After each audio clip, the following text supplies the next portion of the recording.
us. Yes, can anyone tell me the meaning of education? Sir, education means the training of a person both mentally and morally. Do you know why female education is very important? Please do tell us, teacher. Okay, education is very important to lead a successful life. Islam has made it obligatory for every man and woman. As Muhammad sallallahu alaihi wasallam said, seeking knowledge is the duty of every Muslim. Sir, may I have a question, please? Okay, sure. How women play a role in nation building? You can educate a man.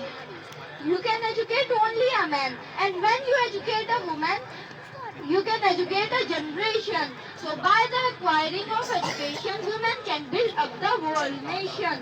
Sir, how can they be helpful after getting an education? Okay, good question. Educated mother can better educate their kids. They can build up the world educated nation. They can earn money to support their family.